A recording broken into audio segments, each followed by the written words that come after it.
I went out and ate again tonight. I mean, that's all we've been doing. I'm just fat and happy right now. So, there you go. There we go, baby. We're going to get some people in the chat here. We're going to wait for a couple more people to file on in. We got Wayne Cook in the house once again to break down this Iowa win and talk about some of the other stuff. So, guys, we're going to wait for you guys to file in. Make sure you guys are checking us out on the great LA Football Network. I'm going to read the advertisements in the meantime right now. I'm going to retweet this out real quick, and then let's talk about it. BetOnline is the world's most trusted betting platform and your number one source for everything football. BetOnline has every stat, every matchup, and even live odds and spreads to bet on during the games. Think you know your stuff? Get in on our $200,000 mega contest and pick 5 games against the spread each and every week for your chance at weekly prizes and a share of $200K.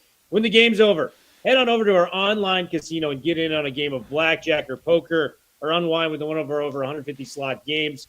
Head to the website today and get in on the action. Bet online. The game starts here. All right. Well, we got close to 20 people already in the chat. They are eager to hear what this guy has to say. Let's get this thing rolling here. In 5, 4, 3, 2, 1. What is up, and welcome to the latest edition of the Bruin Bible. We had to get him back in for his opinions, his thoughts, his just general love of UCLA football after the biggest win of the season thus far. A Friday Night Lights victory, 20-17 over the Iowa Hawkeyes.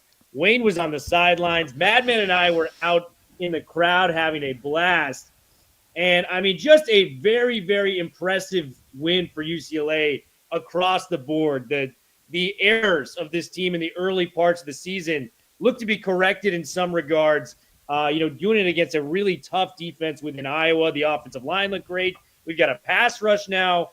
Wade, talk to me about your experience on the sideline for that game and the vibes in the locker room after, because this team kind of has a little bit of swagger now. We get the defensive player of the week within the conference in Schlesinger. We had the Big Ten play of the week with Logan Loya's touchdown. Things are exciting for UCLA right now. So first off, guys, Will and Jamal, tell the truth. I text you guys like, can I come on tonight? Can I talk some Bruin football? I mean, you know how it goes. I had so much fun because we've done this together, you guys. We've watched this team grow up, and we've been as positive, all three of us, as we could be, even through the 5-game losing streak. And, we were aware of the fact that the schedule was tough, but we were also frustrated at the fact that we thought we could get more out of this team. But the one constant was how hard they played, how much they cared about each other, how the coaches coached so hard. And so many good things have happened. We're seeing, I saw something on my phone earlier today that had the conference coaches of the week, and I don't know what publication did it, but Deshaun got that. We remember the Kaika Malloy moment where he said, I'm not going to sleep until I figure this thing out. But you guys have to know something. When you play opponents like UCLA played, it does suck when you look at other teams that have much easier schedules and have a lot more wins, and people aren't smart enough to realize that win totals aren't always equal. There's teams out there. I mean, I'm sorry if you're playing in the Big 12 right now, you have a lot more easy games than you do another. And I'm not trying to be mean, but it is what I mean. Nobody's even talking about Arizona State. I think it's so funny because they're talking about Colorado because of all the Sanders stuff, and it's like, hey, what about Arizona State? They got the same record, playing in the same conference. I'm like, but it's just it's a hype machine sometimes. But UCLA went through a gauntlet, but who cares now? They've won 3 games in a row. They've taken on 2 elite defenses, and I know we were really frustrated with our offense, but our offense is coming around. And one of my favorite moments, and I'm going to jump around a little bit right here. I'm going to go to the end of the game. And I'm going to be honest with you, I'm friends with Ethan Garbers. I love the guy. I love a lot of the guys on this team, and I've been lucky enough to get close enough to where I really get to know these guys. And, he played well enough to win this game, but I wasn't going to interview him after the game. And he walked by, and I grabbed Carson Schlesinger, who had 2 interceptions, and I interviewed him, and I gave Ethan the bro hug thing, and he walked by. But then he was sitting in the chair, and I said, you know what, dang it, Ethan, get your butt over here. And I said, we're gonna do this. And Garber's first thing out of his mouth is, man, I gave up 14 points. And I went, that's what I'm talking about. Because I'm telling you, quarterbacks have to take the credit with grace sometimes, because I got to be honest with you, when you get too full of yourself and too cocky, it never ends up well. There's always a crash at some point in time. And when you're too down on yourself, that's a bummer too. And so like you quarterbacks have to know, like, there's this, you've got to be this leader that's confident enough to where everybody feels it, but you also have the humility to admit, like, hey, I screwed up. That interception, and I said it was so funny because Matt Stevens and I see a lot of the same stuff. And with the first interception in the end zone, not the first one, well, we can talk about that one later. The one in the end zone, the ones that cost us points. Right. He jumps and tries to make the throw, and the ball flutters, and messes up. Well, that's not really his fault. And I said, well, yeah, it is. As a quarterback, you got to tuck that. Like, you can't jump and throw at that point and take a hit. And so I hope he watches the film and realizes, like, a sack and maybe it'll lead to a field goal there is way better than a turnover. And then the one I feel kind of bad about, because I was watching the game earlier today, and that was a great punch on the fumble when he ran. Ethan, one of his strengths, you guys, is how ultra competitive he is, and I'm telling you, he's a gunslinger. He thinks he can throw any throw. You can see it in the touchdown he had to Logan Loya was one of those throws. That's a tight throw into a tight window, and yet he just wants to make those throws. You can see it. The touchdown to Titus. I don't know if anybody grasps how good of a throw that was. He was not. That wasn't one of those flat routes that was wide open. He was covered pretty well, and he led him just a little bit to the outside, a little bit forward so he could come back and get it. And it was a really good catch by Titus also. I don't think that was an easy catch either. Wait, may I cut you off for a second? This is Robert at Timolala. This is Titus's dad in the chat. Hello from Hawaii. He says what up to the madman, to Wayne, all of us. So I didn't do that on purpose. Robert, we love you, and he's been a great follower of the show for a number of years, and we're so grateful for the support. So Robert. So what's so fun about that, you guys, is and Titus has done such a great job this year of growing and coming back from that injury, and he's getting more and more, and we've needed him. You know, I said this the other day. I want as much Titus and Logan on the field at the same time as I can get, because I think those two guys are natural athletes. They seem to know how to find space. They create separation. They've got great hands. But anyway, I'm rambling about the game, but I just the sidelines were great. The beginning was terrible, but you guys, I mean, let's be honest. This was a very good Iowa team. That the score is so misleading. The Nebraska score. Now this is part of what we need to work on.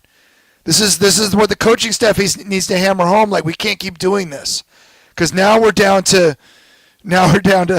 Yes, sir, Robert. Much love to you too, buddy. Now we're down to the point where you don't want to lose a game to an SC or a Washington or even a Fresno State because you can't hold on to the ball or you have too many 15-yard penalties. These things keep coming up in games, and it's frustrating. But this was a butt whooping.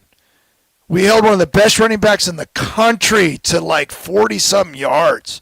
He had nothing, like zero. And if everybody out there, and I say this all the time, and I felt so dumb when we started losing all these games, because I was like, I don't think the defense is going to drop off that much. And you guys know I said that. I said that way back at the beginning of the year. And I said, because look at these guys have so much swagger. Ikaika's a great coach. And if you don't think Kay Madrano's an elite athlete, you're crazy. I even said Carson Schlesinger, one of my buddies, I'm like, if Carson Schlesinger could do this middle linebacker thing, which sounds kind of dumb now, but if he could do this thing, we can move Femi to the outside. It's like, and Femi he had 4 TFLs, you guys. Yeah, man. Dude, yeah. Carson's a stud. These guys, we have so many athletes. Jay Toia is crushing people. That's why our run defense is so good. And Kafusi has taken huge strides. And I know we talk about Jay so much, but there's more than that in there. But I could keep going. But this team has very good players. I think with a little tweak in a normalized schedule, we're looking at a six win team right now. Even with like a Washington schedule. I mean, I'm being serious, because they had a lot more cupcakes early on. So anyway, it was exciting. It was fun. The players can feel it. But what I love about it is they're not done yet, guys. They're like, we got to fix some stuff. We got to clean it up, and we got to keep getting better. Wayne, it's so refreshing to sort of hear the energy from the locker room, and that we've been so excited. We've talked so much about, even at 1-5, hey, can this team make a run and get to the bowl game? And now it just seems we're on the precipice of it. A 2-1 finish is all it's going to take here, and presumably you got to feel good about hosting Fresno State, even though historically we've had some challenges there. So it comes down to kind of splitting these two games against Washington and SC. Wayne, what was kind of one thing, before we sort of look ahead to Washington, what was maybe one thing that surprised you the most from the Iowa game? And then what was one thing that you really expected? And I sort of go back to, you said some great things kind of pregame about some downfield passing. And we saw that with Sullivan and Jacob Gill. We got burned on 2 kind of play action deep balls. I was thinking of you, the whole time that happened. So what was maybe one thing that really surprised you and one thing that you expected from that game? Well, as far as what they did, I wasn't surprised at all. Yep. And I didn't think the quarterback was good. I thought he was athletic, but I didn't think he was good. And deep throws, like you guys just talked about, are they're easy. Like you really, because we got one-on-one. Yep. And when you get one-on-one and you throw it up, you hope your defense, your receiver makes a play. So I wasn't surprised by that. I wasn't surprised by how much we shut him down. I was thinking more like 70 or 80 for Johnson. I thought kind of hold him under 100 and we'd be okay. So all of that went as advertised. Kind of bummed that the turnover thing came back, but I love that we're forcing turnovers. We're starting to become an opportunistic defense. I absolutely love that. The K. Medrano strip was incredible, and he almost did it twice. Yeah. Right? Yeah, that second one would have been more fun because he would have scored. But if you watch the film, you guys, he's trying to do that a couple of times. Yep. And he's he's just, when you give older athletic players like this, like I feel they know the game so well at this point that they're almost like, and I see it from Logan Loya on the other side of the ball. It just looks like he's toying with people. Like, it's like, I kind of know what you're going to do. Like, it's like, we've been here, done this a lot. And I'm seeing it for quite a few of the defensive guys. So I thought that would happen. And here's my favorite part of the game, you guys. We have been watching this running game. And this is the part that I didn't expect. And I really didn't. I thought we were going to become incrementally better each week. I thought we would run, but this is Iowa. They're Big Ten football. Iowa, you can't. You West Coast people can't play in the Big Ten. We kicked their rear end up front. We pushed them around, even with Prongos got hurt, and you guys, and I feel so bad. I hate it when Lima get rolled up on. I hope that he's okay. I haven't heard anything yet. I don't know if you guys have, but like Jeffers came in and did a heck of a job. I literally watched him for a lot of the game at left tackle, and like everybody else on the line, he had his moments where he made mistakes. But for a dude that size, he moved well, he blocked well, and the running game did not miss a freaking beat. TJ Harden was awesome in this game. Berger, again, something happened in the first half, and I'm not 100% sure what. He looked pretty upset at halftime walking off the field. But our running game really, really, really got going, and I don't know about you guys. I think we can run the ball against Washington. I think we can run the ball against SC, so that got me like a huge smile on my face. Because now that I feel like we're coming around and we're able to run and throw the ball, if we can just avoid the turnovers, we're looking at least 2 more touchdowns, and it's just like this game gets. So I'm very, very, very pleased with how much progress we've made. This was a great win in front of a very fun Rose Bowl crowd. I know there was a lot of Iowa people there, but you guys get used to that and don't knock it. Take it as a compliment. For all the Bruin fans out there like, well, yeah, but there's a lot of people. Because people want to go to the freaking Rose Bowl. They're going to come to our games, and let's embrace it, but you need to be louder than they are, which we were. And so that's fine, because we were winning, especially once after the 10-0 leave. It was a butt kicking after that. So whatever. I was very pleased with the run game. I think if anything surprised me, I fully expected our guys to run hard, because they always do. But the holes that were there, and TJ had an awesome game. TJ was fantastic in this game. Thrilled. Before I give it back to you, one thing about the run game, Wayne, I just want to double click. Field level, how much of it that you saw was development of the offensive line, and how much of it was scheme? Because Will and I talked after the game, our post-game show. And one thing we really noticed that was glaring is Ethan was under center a lot more. And, and there was kind of the motion, and the motion would sort of go away from the zone. It was an outside zone concept that really started getting TJ to run downhill, where then he could make a cut and then make the second cut. Sometimes from that shotgun position, I think over the course of the season, he's been a little bit more flat-footed, which isn't really his running style. And so that was something we noticed schematically. I'd love to get your thoughts, kind of field level. How much did you see improvement of the offensive line? How much was it scheme? How much was it both? And what were your thoughts? I think it's both. I think what Coach Castillo's done with the offensive line has been incredible. I brought up Jeffers for a reason, because he looks like he's improved a ton. He looks like a kid that practices hard. Like he really had good fundamentals, and if you're going to have to play left tackle, you have to be, and this was a very good Iowa team. So I was impressed with that. What's happened with Sam Yoon and how much better he gets every single week. DeGiorgio's been getting healthier and healthier. I'm a little worried about he had a couple of shoulder issues where he was kind of dealing with it in the game, and those can be a problem when you're on the outside playing tackle. But they've improved a ton. And then the assistant coach right now that has gone from the struggles of the early season to what we've been watching together, the improvements, and you can go back to the last couple of losses. We had moments against LSU. We had moments against Penn State. I really go back to the Penn State game, though, because when we had to play J-Mart and everything was coming out quick, I think something clicked. And then as we progress through the next couple of games, we're doing more runs to the outside. We're being smarter with our screen game. Like we screened Iowa really, really well a few times. Like I think that Eric Bieniemy and his play calling has gotten better and better and better. And now remember, the offensive line play and the play calling go hand in hand along with the quarterback play and all that stuff, because we're seeing it at the NFL all over the place. Like I just watched a whole bunch of people breaking down Caleb Williams and what's wrong with him, and he's holding the ball too long. And I go, first of all, we have a problem in sports. We show quarterbacks running around and making highlight plays all the time instead of throwing a guy put his foot in the ground and throwing a timing route that's perfect. Like I wish we'd show more of those, because that's what makes you a good quarterback. But it's one of those things that, like, if you can't block, and a quarterback, like it was who's the tall old quarterback, Orlovsky, that does all the, and he just said, like, listen, he's running out of a pocket there's plenty of room to throw. Well, when quarterbacks are getting hit on a regular basis, they kind of start feeling stuff that's not there. And so, and by the way, there's nobody that's really immune to that. If you get hit enough, eventually you start seeing stuff.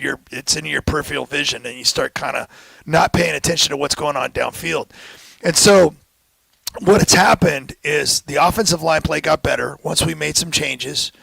And then from that moment on, I swear, I've seen a steady improvement. I think we scaled down the playbook, and now I think we're starting to add the right stuff. How about a fullback from time to time? Right? Those were effective. Remember, we played without Maliki at tight end, which, guys, that's a huge loss. Totally. This is an all-conference type player. Like, he's that good.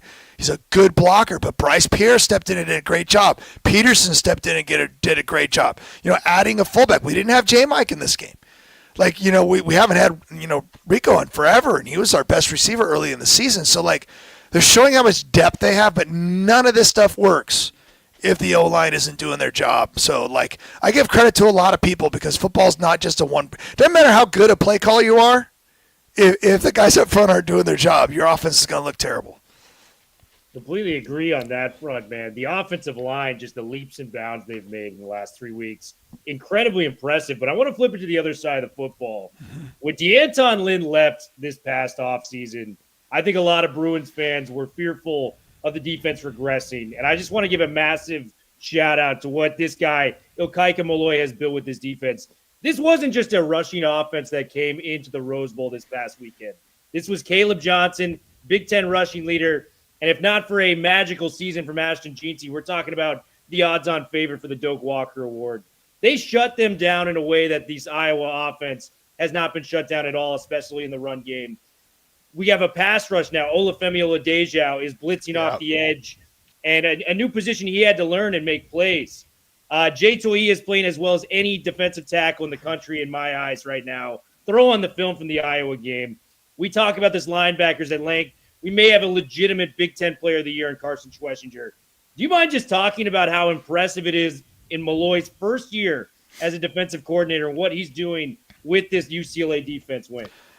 So I'm really glad that this is all happening. Kaika Malloy is the type of guy that I was when he first came to UCLA. I was hosting. First of all, I didn't even know that he played for Washington when I played for UCLA, so we played against each other. And I'm sitting there and I'm doing the banquet, and banquets are things that I like doing this. You ask me a question about football, I could talk about it forever, but standing up in front of a group of people and trying to be Ryan Seacrest is always difficult. And Kaika comes over and says, "Hey, Cook," she says, "you're pretty good at this thing." And that's all he said. And I just walked away going, dang it, I could do this. And it was like, it wasn't even, the show wasn't over yet. I had just done the introductions. And so he was coaching me and I didn't even realize it. He gave me that little pep talk I needed. And his energy, you guys, is infectious. I swear I try to tell anybody that would listen that I love this team in spring. I looked around at the athletes. You guys know I have like a man crush on Kay Medrano. I just could watch that guy run and move and play. He's so athletic. You guys saw him run down. He ran down Caleb Johnson from behind like the dude was nothing.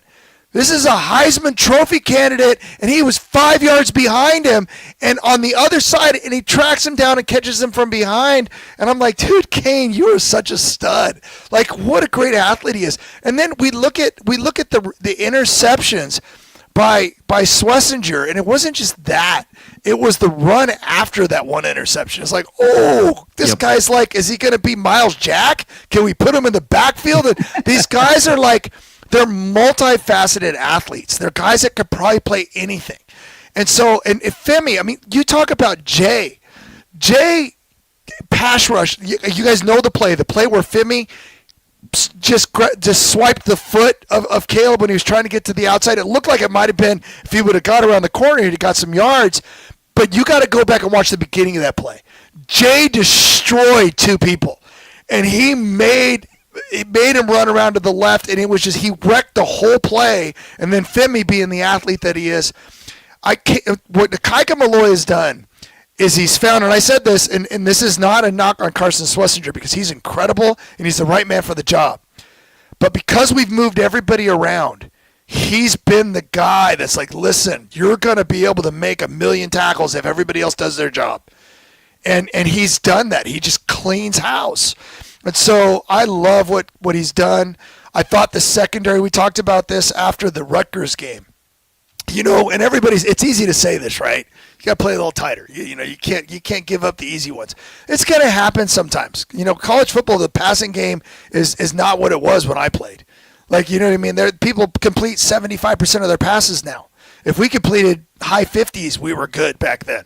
60 was always our goal. Now it's, even more than that. So I love what he's done. I had one of the coolest moments, you guys, on the field after the game. I was going to grab Addison. And because he's just been playing so well, I'm like, I want to interview this guy. And I got Addison, and then Kane comes over, and Jalen Davies comes over, and I did the worst 3-player interview in the history of mankind. I didn't even know where my microphone was, and I'm like, and it was just fun. Because these are guys that were like having such a blast playing for a Kaika Malloy, and they knew what they did.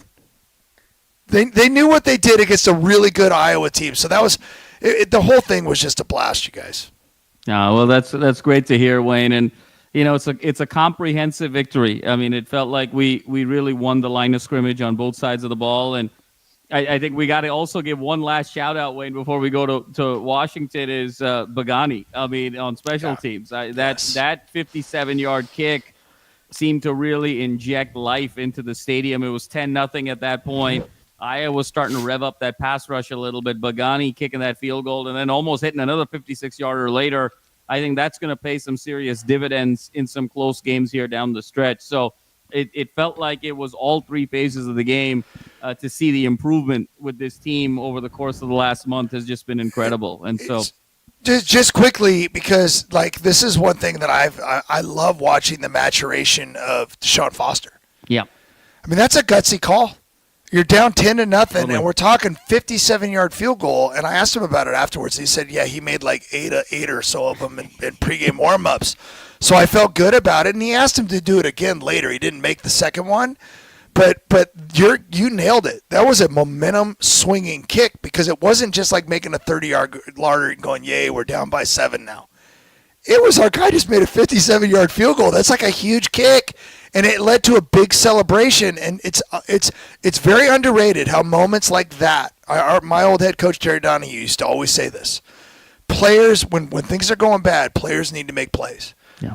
That's the. I can yell at you all day, but it comes down to a player making a play to get people fired up. And I swear, as long as I've watched football, coaches can scream and yell, people on the sidelines.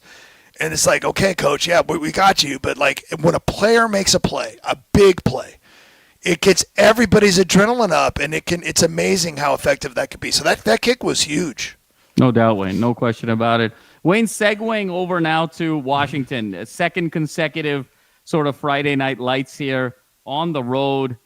Want to talk with you a little bit about where you're seeing kind of the key matchups. I think from our perspective, it seems like this game's going to kind of come down to three sort of key elements, if you will. The first is, I think, the continuation of our defensive front seven. The fearsome foursome, like we talked about, Toia, Femi, Schlesinger, Kane, against a rather patchwork of Washington offensive line. This is sort of year one of the Jet Fish era. Lost a lot of guys from last year's national finalist team.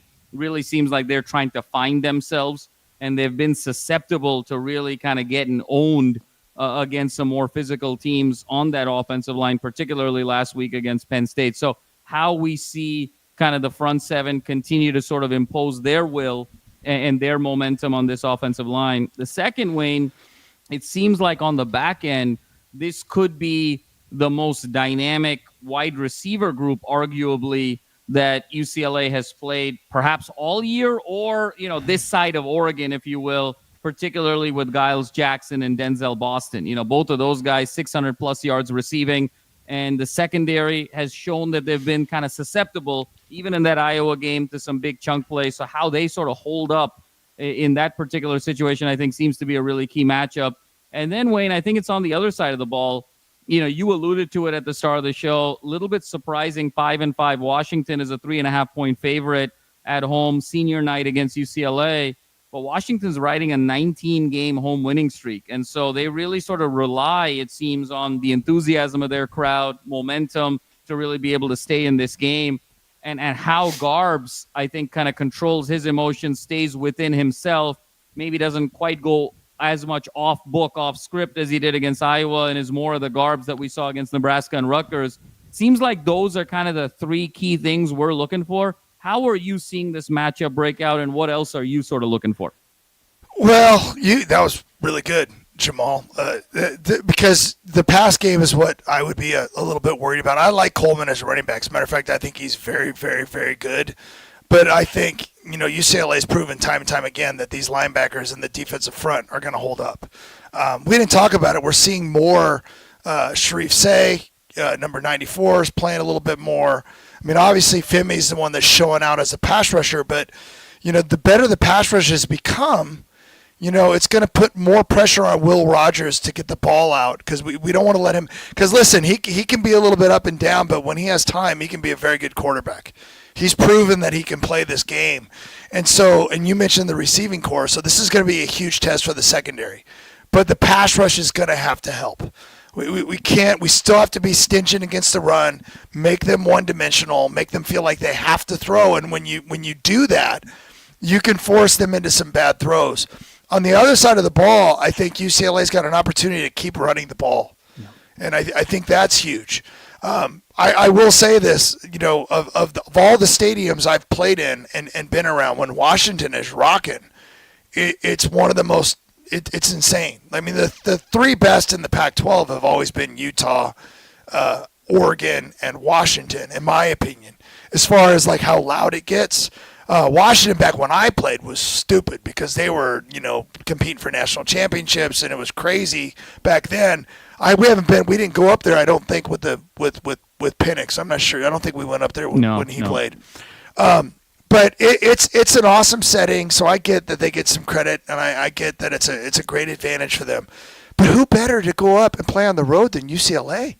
We've been to Penn State. We've seen 110,000 people. We've been to LSU, and we were tied 17-7 at half. I don't think UCLA showed up in any of those games. It was like, oh, we can't handle this. They showed up and played hard. They just got beat by really good teams. So I think that if anybody's ready, and remember, UCLA has 3 of its 4 wins are road wins. So including one at Nebraska, which is another one of those stadiums that's a hard place to play. So I like this matchup. I think you nailed it. I think the secondary, this is their game. But if anybody can help the secondary, it's that pass rush.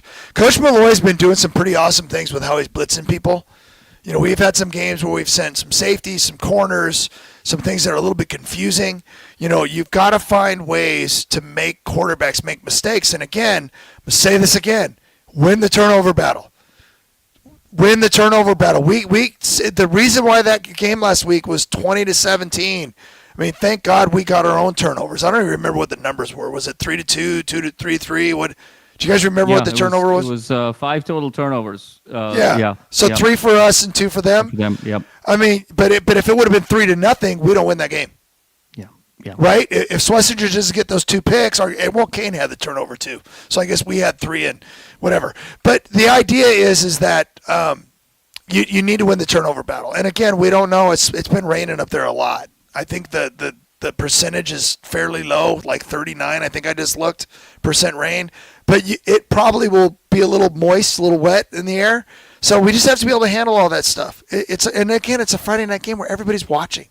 How cool was that last week? You get a win against a team people don't think you're going to beat, and you do it in front of a big audience on Friday night, which I know nobody really loves the Friday night thing, but I think it's kind of cool, and then you get the whole weekend off afterwards, which is kind of nice too. It's fantastic, man. And, another Friday night showdown. Jed Fish, for whatever reason, is always scheduled for UCLA right before that USC game. And to the outside looking in, this looks like it can be a trap game for UCLA where you're running high. You've got a 3-game win streak. You just won on national television on Fox. You just got to get through Washington. Then you get to USC, the rivalry game. It's an easy game to kind of overlook. This is at least to the outside public. In the locker room, Wayne, is there such a thing as a trap game? Or is it just, maybe the outside public's perception of scheduling issues like that? And 2, I was wondering if you could just kind of dote on Logan Loya and what he's meant as a UCLA Bruin throughout his career. We were confused at the beginning of the year for him not getting his time, but when he got his number called, especially in a game where they needed him badly, Matavau is out, J-Mike is out. He made the biggest play, according to the Big Ten, last week on the Friday night to get a touchdown. Talk about Loya and talk about the concept of a trap game and if it's actually real, something real within a locker room before playing it. So I'm going to save Loya because I want to make sure everybody understands how good I think he is. So first of all, Jed Fish, let's be honest, he's pretty good, and we've gone up against him before, and we're like, we got these guys, and then next thing you know, we're going, how do we lose to them? Jed Fish is a very good coach. He's dealing with a little bit of a rebuild, and they brought some pieces, and they didn't get everything they wanted, whatever. They're still a talented team. He's still a good coach. So he will have a great game plan. They will be ready to play. So I'm going to start with that. As far as trap games go, this team, and it's funny because I was thinking about this before the Iowa game, and I'm like, if we could just beat Iowa, then the thoughts go into your brain. You split with Washington and SC, and then you get Fresno State, and please don't you dare let up in Fresno State because those are the types of things that, like, this is the kind of stuff that Nick Saban was always great at. When he referred to rat poison and all the good teams he had, he never let his team, relax. He'd always find a way of needle them in the media or make them sure they knew that, they weren't good enough. They had to keep working harder. He was brilliant at that. This is, I don't think it's going to be a problem. UCLA has so much senior leadership. They have so many upperclassmen. They have so many players they're fighting to have one of those types of seasons. And again, I've talked about this with you guys before, that the rest of the world will look at the record and be like, whatever. But man, right now, I think if UCLA plays its best football, which you're supposed to at the end of the year, And I'm hopeful that J. Mike and Maliki are back. I don't know. I haven't heard anything. I don't know if you guys have heard anything, but usually if they're out for 10 days or a certain type of injury. Prongos I'm a little bit more worried about because that looked like it was a knee, and I hope he's okay. Someone's saying I don't know, you guys, but I'm telling you, go back and watch the game and watch Jeffers. He played really well. I want Prongos in there, trust me, but I was very happy with the way Jeffers played. But the idea is, I forgot what I was saying. We got distracted there, you guys. This is my over 50 brain. No, Wayne, you were saying that you want to play your best ball in November. Thank you. There you go. You'd be shocked how many times I tell my 8th grade students that I'm like, what the heck was I talking about? And the good ones that are listening, man, they'll get me back on track. But no, like, you want to play your best football right now. So I was just going to drop this. In my mind, we're better than these next 3 teams. So if everybody, if you're listening, Kane, if you're listening, Femi, if you're listening, Jay, if you're listening, Logan, if you're listening, Ethan, you need to play the best games of your life because these teams are going to kick your ass.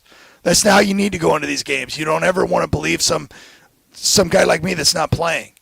But now you guys can go away, and I'll say this to everybody else. If we play our best football, I think we're better than those teams. Yeah. And so, to me, I've always said our quarterback is fantastic, and I'm mad at him for the turnovers, but he's going to bounce back because that's Ethan. He's going to keep busting his butt, and he's going to get better. He throws some great balls, you guys. That touchdown to Logan was so nice. The Titus one was so nice. So, like, we've got that. Okay, get everybody healthy and play your best football, but you cannot let up at all. You have to we need to have a game where we don't have so many mistakes that it's close. We have to. I mean, if you think about it, guys, the 3-game win streak, every one of those games we got to clean up stuff.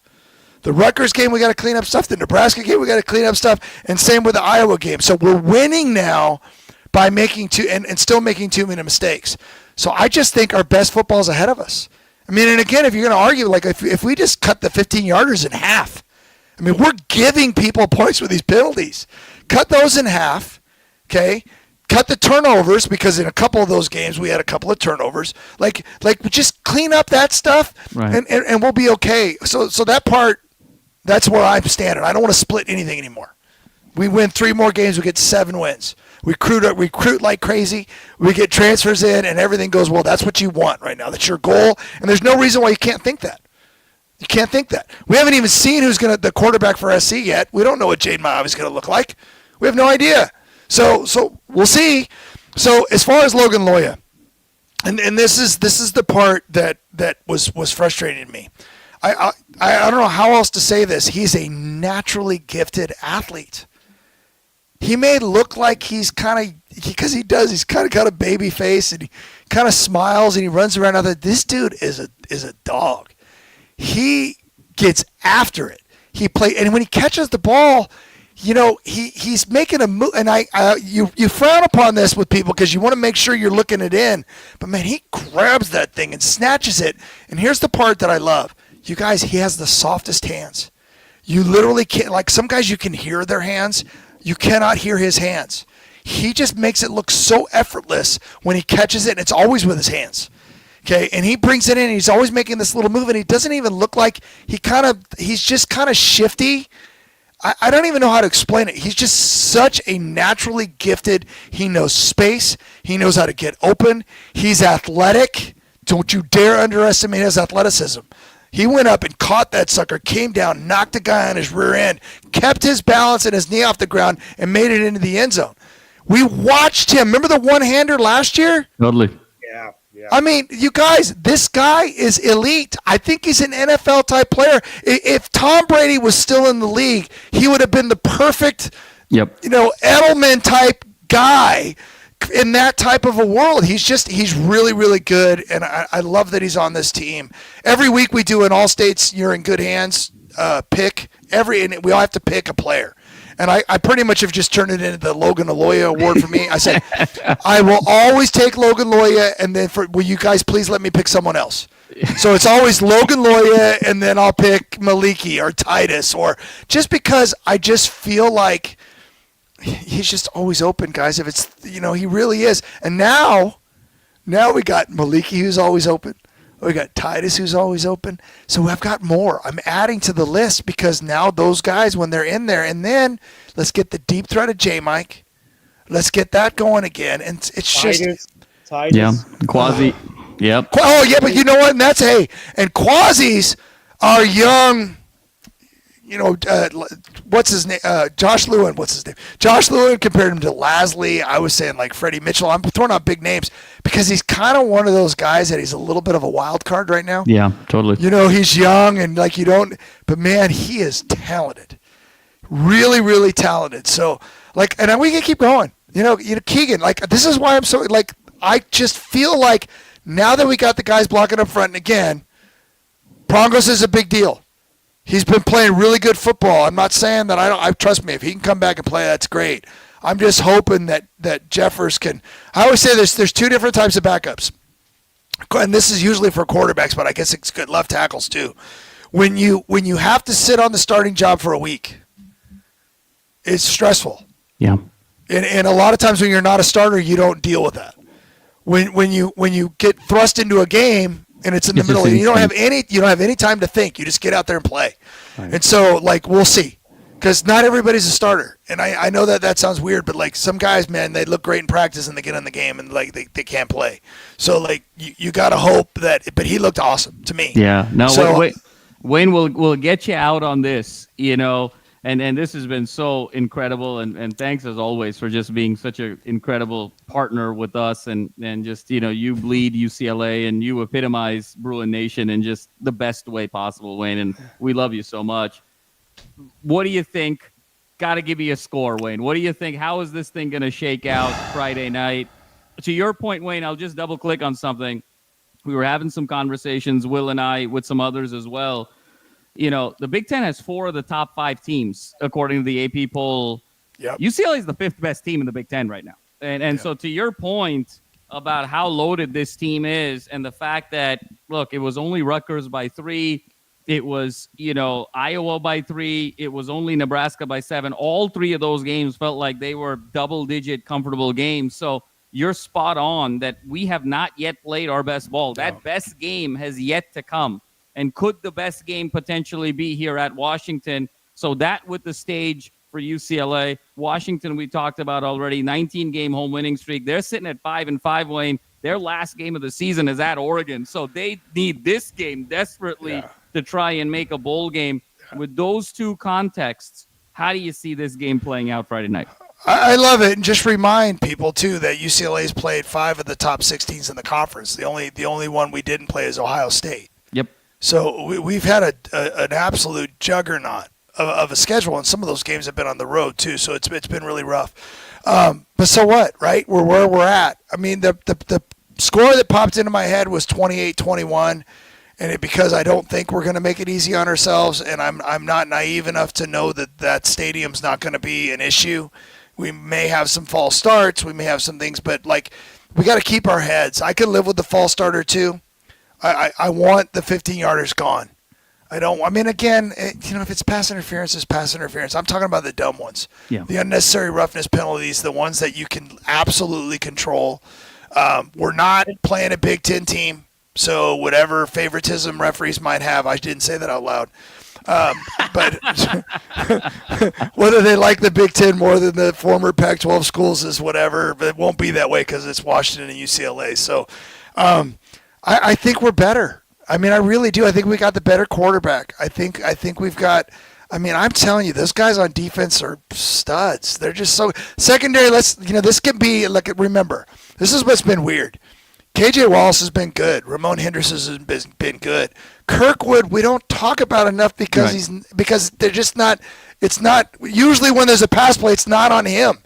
Like it feels like Kirkwood's been very good this year, and I've also appreciated he's dropped it down a notch on the brashness. And I don't notice him as much as I used to because I always struggle with DBs when they are very I know it's the thing to be flamboyant and let everybody know how great you are all the time, but remember when you're a corner, the next play you're gonna get beat. You know what I mean? And if that happens a lot, it just makes you look dumb.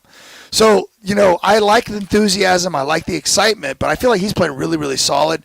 I love Addison. As an athlete, I just could watch that guy play all day. So let's make this the game of the secondary. Let's make this the game where those guys make a couple of plays. I don't care if it's forcing fumbles, turnovers, something that makes this game, because we remember, we go back to Hawaii, right? Our secondary did some great things. This is going to be a game where they're going to be tested. So I think this is going to, and you brought it up, Jamal. I'm stealing this from you. I agree with you. I think this is the secondary in this one, and if they can step up and do their thing, Garbs, keep it away from the other guys. And keep running that football, because I think it's there this week. And if we do that, I think the passing game will be there. So I'm excited. I said 28-21, but I really want it to be more like 32-14. But I'll keep it close, because I don't want to get carried away. No, we love it, Wayne. Thank you for coming on. Bruin fans, we're going to need that energy on Friday night. Tune into the game. If you're lucky enough to travel up to Seattle, make sure you pack it. One of the best tailgating spots in all of college football, right there in Seattle on the Puget Sound. So make sure you get up there and get active. Go Bruins, guys. 4's up. Big shout out to Wayne for coming on.